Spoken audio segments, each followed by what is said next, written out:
Hello, everybody. This is Freya. I'm Jason. And I'm Amy, and we are confused. And we are bringing you another episode. And today, we want to talk about fuzzy. We want to talk about 5 great fantasy series. We're not going to say that these are like the 5 greatest fantasy series because all that's really subjective. People can talk about Lord of the Rings. People can talk about Song of Ice and Fire. And which people could even talk about Star Wars. Which, by the way, that'd be more science fiction. I mean, it's space opera. Opera? Or Western. Spopera.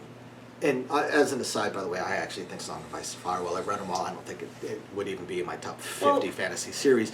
But I don't either. They're too dry. Yeah, they've got a lot of issues. We will definitely talk about it at some point. Anyways. So we're going to talk about 5 great fantasy series. We'll have a lot of videos like this because, again, you can't make a top 5 list. We can just list off 5 great ones, right? So, in no particular order, the very first one I want to talk about, briefly, because, again, 10 minutes or less, is the Bulgarian. The Bulgarian by David Eddings. Now, we're going to ignore the fact that David Eddings, it turned out, is actually kind of a garbage human being from the past. I mean, he does have a criminal record, but it's from the 70s, so he stayed pretty clean afterwards. Maybe he turned it around. Who knows? Every now and then. Anyway, but the Bulgarian. The Bulgarian, it's a 5-book series. There's a sequel series, also 5 books, called the Malazon. But the Bulgarian is really the foundation one, and it is far, far superior to the Malazon. I've read them both many, many times. It's not quite young adult fiction, but it comes really, really close. What it is really good at is it's a great bridge fantasy series. If you a teen, young adult, even an adult, but yeah, it's perfect for entering the fantasy genre. It is a great. It's the gateway series. Once you try some, you move on to the harder stuff.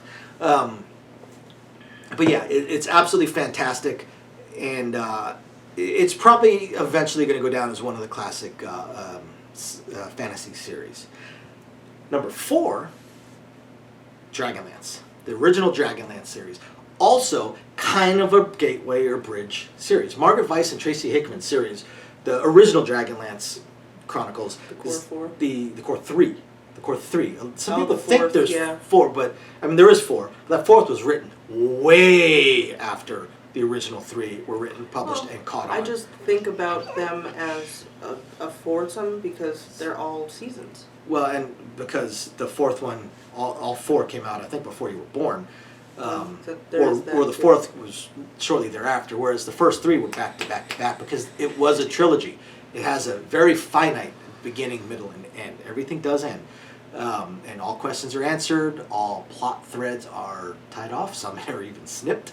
But the Dragonlance Chronicles, it's almost the I'd say the epitome of Build your party, of RPGs, role-playing games, and the whole party mechanics, and ideal party, and adventurer's party, and all that, because you've got all the fantasy tropes. Now the thing is, nowadays, those are tropes. Absolutely. Back then, that was almost groundbreaking. I mean, obviously, J.R.R. Tolkien's the one that really, really started it. Of course. But when you look at Tolkien's party, it's pretty much all fighters. Because maybe a ranger. Gandalf was a fighter. He was a level 20 fighter with a couple of levels in Wizard, maybe. But and he was very briefly part of the party too. But whereas with the Dragonlance, you've got all your core tropes. You've got your dwarf fighter, you've got your barbarian, your cleric, your wizard, your super strong muscle-bound musclehead, your rogue, your half elf. You've got your dragon riders. You've got your knight slash paladin. Is it knight really? It wasn't a paladin because paladins are fun-sucking. Yeah. Well, he was trying to become a paladin, but and eventually I believe he does, but not in the Dragonlance Chronicles themselves. Not that I recall. So yeah, the Dragonlance Chronicles. I mean, this is probably what started it all for a lot of things. Definitely started it for TSR's publishing back in the day. Most of you guys won't have any clue who TSR is because they don't really exist anymore. But the Forgotten Realms and Dragonlance books all started out because of the Dragonlance Chronicles. Number 3, Stephen Erickson's Malazon. Fall of Malazon Empire, but it's Malazon series. It's either 8 or 10 books. I can't remember, but it's incredible. His writing and his characters are just absolutely amazing, and his dialogue is crisp. Some of them are very snarky. Some of them are more amusing. He manages to really inject individual personalities into each one of his characters. Because a lot of authors, when you read them, you're reading the author's personality, not the characters. Stephen Erickson manages to put the characters have all their own individual personalities, and he does this world building that, I mean, it's multi-world building. You know, it's multiple worlds. The Warrens that magic comes from are other worlds as well. All these species that honestly I can't even keep track of. There's like 4 different versions of the Tiste Andur, Tiste Andi, Tiste Idor. Right. So he builds this massive world, multiple continents, multiple timelines, and he just intertwines them all together through this huge book series that has, again, a finite beginning, middle, and end. This is just absolutely incredible. So the Malazon series by Stephen Erickson, absolutely amazing. Number 2 for this list of 5 great fantasy series, the Dresden Files. The Dresden Files is an ongoing series. This one would be urban fantasy because this occurs in modern day.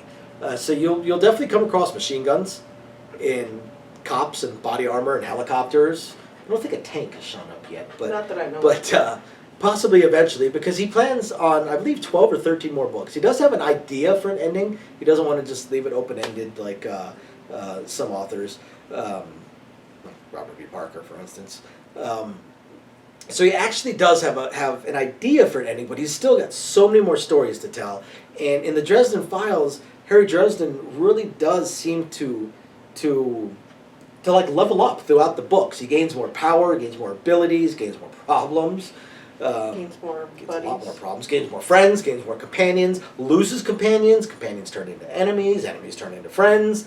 Gets a really cool live-in. Yeah. He becomes an animal's pet because he's really the pet. He actually has a couple pets. One of them is definitely pretty awesome. He discovers he has a brother, finds out more about family, daughter, all kinds of stuff occurring throughout this book series about a wizard that has business cards printed up that says he's a wizard, and that's his job, is to be a wizard.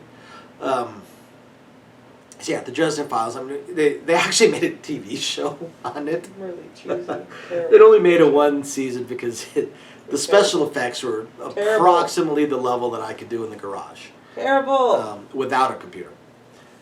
So, but I mean, it kind of was Harry Dresden, so it was fun. I actually like some of the twists they did in the TV show. Like, instead of a staff, they turned this. He carved his staff into a hockey stick. Because it's probably, you get a lot less side eyes walking around with carrying a hockey stick than walking around carrying a big 6-foot wizard staff. So that was clever. But yeah, the Dresden Files by Jim Butcher, ongoing series. You gotta check it out. What, 18 books right now? I think it's in the 20s. Oh. And for number 1 for my 5 great fantasy series, the Rift War Saga or the Demon War Saga, depending on which one to call it, by Raymond E. Feist. Yeah. This also has 20-something books to it. The cool thing about it is he spans a long period of time. So at certain points, you might be finding yourself introduced to the great-grandson of the main character that you loved so much in a previous book. Another big plus to Raymond E. Feist, aside from his universe building, his multiverse building, he doesn't just build a world, Bikimia, but he also builds a second one, Saranawani, that he does pretty much at the very beginning. His first book basically has 2 worlds that he builds and fully fleshes out in amazing ways. And but then he's got the hallway that leads to every world in the universe. He's got the City Forever. I mean, he just is literally a multiverse he builds. He crosses these huge time frames, introduces different characters. What's cool about his books, aside from just how ridiculously good they are, is he writes them in trilogies, so that you have a finite beginning, middle, and end to everything. You get closure to the characters that you're reading, the plot that you're reading. You're not always wondering what's going to happen, and and you're not left questioning this this plot thread. There was this thing left over, like whatever happened to that, and yet somehow he still manages to tie all of them together. He's got a series, and it'll introduce new characters, go to different continents, go to different worlds, different time frames, and yet the events, like some great demon attacking that they have to defeat. Well, first they figure out it's a demon, then they have to defeat the demon, and all that, and then maybe 2 or 3 trilogies later, as he's touched on different other things, all of a sudden we have something that actually ties into that demon. Like the whole thing was ended, so you knew it ended, and yet he still manages to weave all of the trilogies, all of the books together into one super long, super massive story that's just absolutely incredible. So if you're a fantasy fan and you have not read Raven E. Feist's Rift War Saga, you must do it. Absolutely fantastic books. Thank you everybody for watching. I'm Jason, that's Freya. And I'm Amy. And we will catch you guys next time. Don't forget to hit that like and subscribe button. Bye. Bye now.